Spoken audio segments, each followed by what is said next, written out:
for those who lived and those who died aboard Flight 232.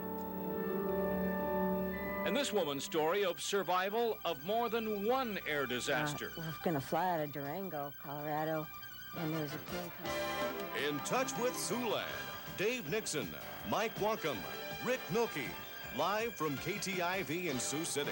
This is News Center 4 at 10. Good evening. Officials for the investigation team that's looking into the crash of United Flight 232 have just completed a news conference at the Sioux City Convention Center. News Center 4's Al Jones covered that news conference and has returned with a report. Al? Dave, among other things announced at tonight's news conference is word that the cockpit voice recorder from Flight 232 has been taken to Washington. Federal investigators will examine it tomorrow. A National Transportation Safety Board member also says that they have positively identified engine number 2, the one that had been in question, in the wreckage at the Sioux Gateway Airport. And officials confirm there is damage that occurred to it before the crash. The number 2 engine would be the one mounted on the tail. That is also the engine that for which the fan section, whole fan section of the engine is missing. Missing is the whole fan rotor system, including the blades, the disc, and part of the rotor. And this is the first time on this type of engine that we have ever seen that. And Dave, as you know, it has been reported pieces of that fan assembly were found near Alta yesterday, along with some other parts. Those pieces positively identified by markings on them, so they are pretty sure that they are from this airplane, although federal authorities haven't confirmed that yet. Investigators will travel to Alta tomorrow to check out the damage or the wreckage that was found there. It was also confirmed tonight that the cockpit instruments found in the wreckage at the Sioux Gateway Airport confirmed trouble with engine number 2, as had been highly speculated about. In addition, they did find hydraulic lines that had been severed, and they did say that all hydraulic fluid to the plane had been lost. Again, they're confirming what had been speculation up till this point. And one other note, there are still bodies in that piece of fuselage that's out on the runway at the Sioux Gateway Airport. No indication what the holdup is there as far as removing them. The investigation continues at sunrise tomorrow, Dave. Okay, some of the pieces that you mentioned, Al, in your report we'll see in just a couple of moments, because earlier today, NBC's Robert Hager filed a comprehensive report on the events that led up to the air disaster. Much of the wreckage is concentrated on the airport grounds, including this large section of rear fuselage and tail area. But the most significant finds may be these, 40 and 50 miles away from the airport. This large piece of engine, clearly labeled number 2, the tail engine.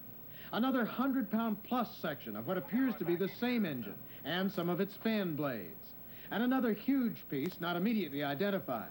But all these pieces found dozens of miles from the airport, indicating the plane was shedding lots of debris 20 minutes or more before the crash landing.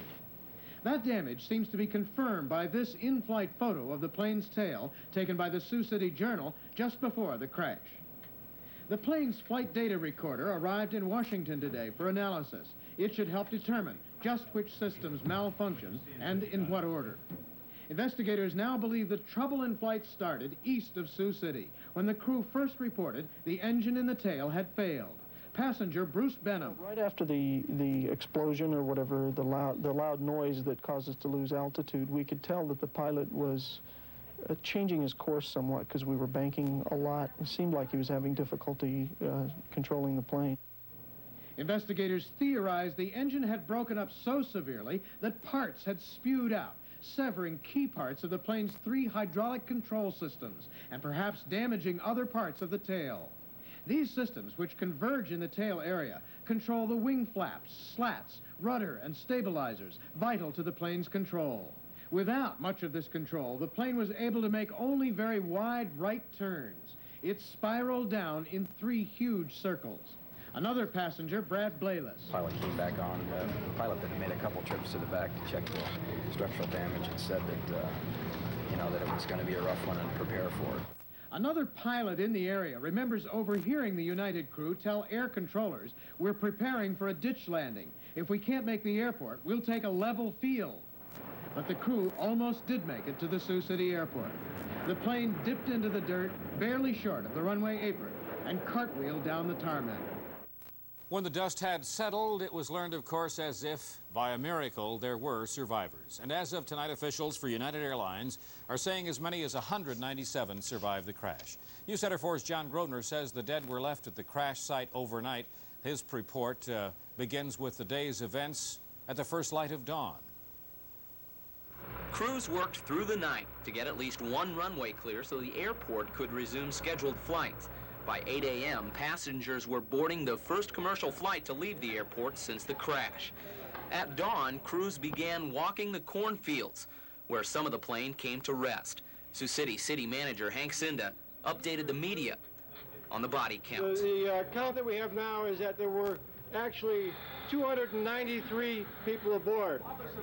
Of that, there were 279 adults, 3 infants, 3 people in the cockpit, and 8 flight attendants.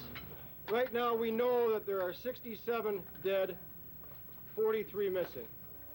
By mid-morning, National Guard troops began the gruesome task of picking up the bodies.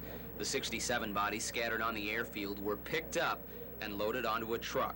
They were taken to a temporary morgue located in a nearby Air National Guard hangar. The DC-10 hit the runway, then tumbled end over end for more than a half mile, coming to rest in a cornfield. NTSB members said it's a miracle anyone survived the fiery crash. Well, the wreckage is bad, and I think we can be deeply thankful that those that survived did survive, not at all detracting from the tragic loss of those who lost their lives. Iowa's Governor Terry Branstad came to see firsthand the worst air disaster in Iowa's history. I'm very proud of the way that Gary Brown, who's the Director of Disaster Services for Woodbury County, has coordinated this entire effort. It is a big effort. It's something that has really strained the resources of this community. The National Transportation Safety Board is expected to continue its investigation here in Sioux City until next week. Then after that, it'll be 9 to 12 months before any formal report is made. In Sioux City, John Grosvenor, News Center 4. One of the most notable survivors is the pilot, A.C. Haines, who nursed the plane all the way back to Sioux City from where the troubles began about 50 miles east of the airport. He is in guarded condition tonight at a Sioux City hospital.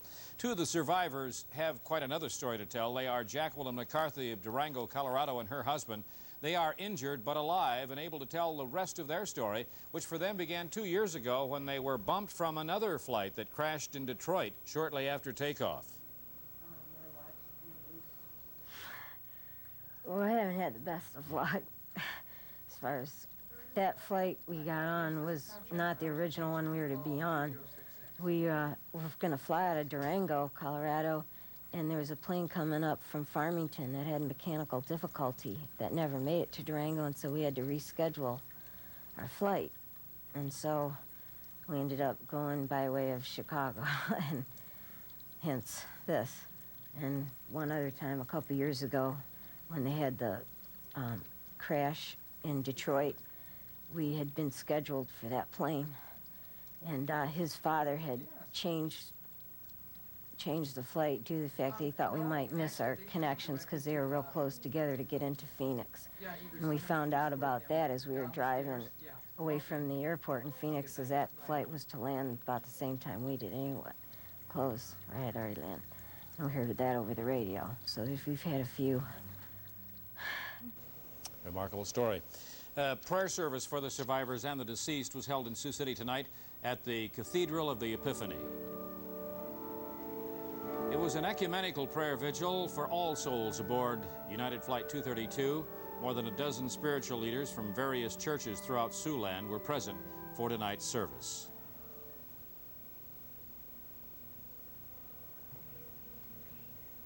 And Can we go back to that tape? give to our brothers and sisters who have died the fullness of freedom in the kingdom of your glory. We ask this through Christ our Lord. Amen.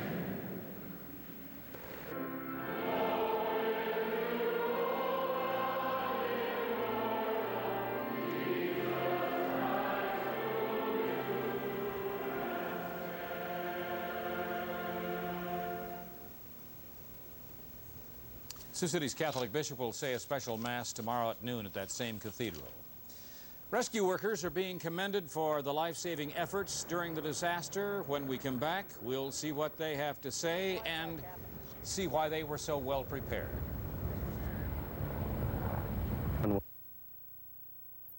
In the aftermath of the crash, there has been time for reflection, and much of it has had to do with the quick response by the emergency personnel from throughout the Siouxland area. News Center 4's Bruce Scheid says it was a Siouxland rescue effort, and there may be good reason they were so prepared for such a disaster.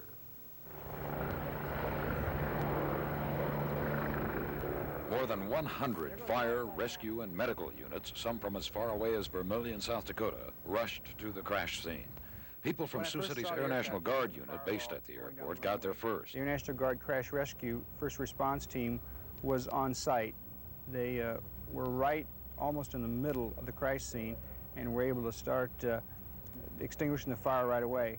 Colonel Romaine Bendixson, the unit's flight surgeon, was the first physician on the scene. Minutes before the airliner crashed, he had landed the jet fighter he had been piloting. He tossed off his flight gear and ran to an ambulance that took him to the crash site. There were, in fact, bodies on the runway. We checked those to see if anything could be done. There were groups of people in seats, and what was so unusual about it, some were alive, some were dead. I think the one that stands out is that in one group of about 6 seats, a woman was in the middle and she had a lot of blood but was not seriously injured. Right beside her, her husband was dead. In the seat next behind her, the man was dead. Have you ever seen anything like this before? No. I've seen a dozen people at a time in multiple motor vehicle accidents traumatized to the same severity, but not the volume. How often do you drill for this? Twice a year. At an airport terminal briefing for camera crews and reporters from across the country, Sioux City's city manager, Hank Cinda, praised the job done by the emergency response teams. I believe that our emergency personnel did an excellent job of handling this situation, this unfortunate situation. We even called multiple states in trying to be prepared to provide a comprehensive response. And Governor Orr and Nebraska provided helicopter relief in the form of medevac choppers. So we had all of these types of resources. South Dakota provided lighting sets. In the aftermath of the fiery crash is the grim task of identifying its victims. That will be done at a makeshift morgue set up at the Air National Guard base. In Sioux City, Bruce Scheid, News Center 4. Some stress debriefing sessions for emergency workers have been scheduled at both Sioux City hospitals. Marion Health Center officials say stress debriefing for rescue workers at their hospital beginning tomorrow at 10 a.m., again at 2 p.m., 4 p.m., and 7 p.m. That's at Marion Health Center, beginning tomorrow and continuing into next week. St. Luke's officials say they will have stress debriefing sessions at 1 o'clock, 2 p.m., and 3:30. That's for anyone who worked on the disaster or, as Mike and I were discussing a couple of moments ago, anyone who has suffered emotional stress because of this traumatic situation, this catastrophic accident here in Sioux City, are welcome to any of those sessions. Amazing stories. That's right. I know we have a lot of people in town tonight, relatives, friends, and survivors who are from Chicago, and we wanted to update. United States, they probably have called the last couple of days to ask you about what happened in Sioux City.